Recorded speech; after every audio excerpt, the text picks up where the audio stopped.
Nagagayat nga ako dito mga mi kasi magsisimba kami ng mga bata.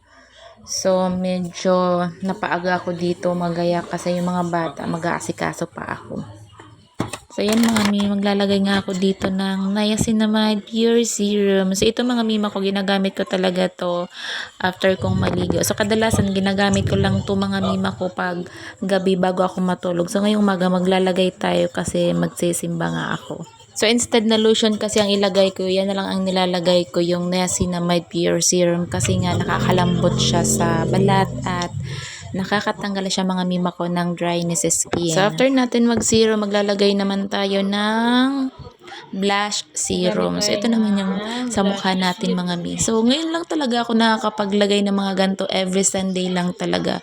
Syempre, kailangan natin magpahinga bilang nanay. Kailangan din natin magpaganda kahit konti pag lumalabas tayo, di ba? So, ito mga mima ko, favorite ko din to ilagay every time na aalis ako. Kasi yung pang blush niya is parang natural lang yung pagka-pink niya. So, habang tumatagal to mga mima ko, lalo siyang tumitingkad yung pagka-pink. So, kahit kaunti nga lang yung ilagay mo, sobrang makakatipid ka dito. So, ito na nga, mga mima ko, ready na ang memo nyo. Ayan, maglalagay na tayo ng sandal. So, ayan na nga, mga mima ko, nasuot ko na yung sandal. Ang ganda ng sandals na to mga mima ko. Alam nyo ba mga mina, nabili ko lang to ng 150 plus. So, ang mura niya lang at marami kang pwedeng gawing design dito sa pagsusot ng sandals na to. So, ayan na mga mima ko ang ating outfitan for today. Magsisimba tayo. So, pag Sunday lang talaga mga mima ko ako nakakabihis ng mga paganto. Kaya ituloy na natin yan mga mi. Lubos-lubusin na natin. Every Sunday lang naman tayo gumaganda. So, ito na nga mga mima ko, nakabihis na yung mga anak ko. Isasama ko sila.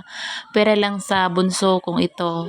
Kaya medyo nag-iinarte siya dyan kasi alam niya hindi siya makakasama sa akin. Iiwan ko muna siya kay uncle niya kasi hindi ko sila kayang tatlo. Sobrang makulit na kasi yan sa loob ng church kaya hindi na siya pwedeng isama. Kung isasama ko yung isa, may iiwan naman yung isa. Hindi pwedeng tatlo sila kasi sobrang makulit talaga pag magkakasama silang tatlo. So, may iiwan muna si Bunso. Habang nga kami paalis, umiiyak yung batang yan. Ito na nga, nakakuha na kami ng tricycle. Pupunta na kami sa church. Ito na nga, pinupuntahan ko dito si Mads. Tinatanong ko kung sasama na sa amin sa tricycle para makatipid na. So, sabi niya, mauna na kami kasi hindi pa naman daw sila ready. So, ito na nga, nakasakay na kami dito sa tricycle.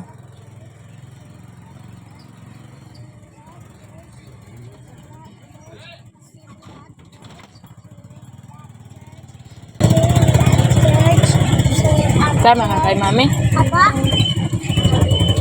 Mami, City Happy Church? Yes. So, Happy Church. Mami, may school si Titan. City Up Church. City Up Church. City Up Church. City Up Church.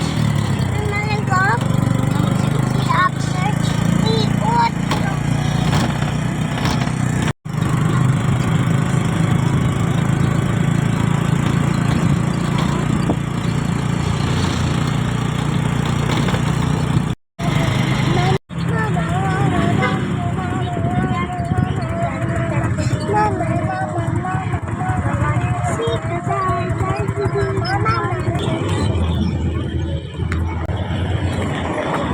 Hanggang dito na lang muna. Salamat sa panonood.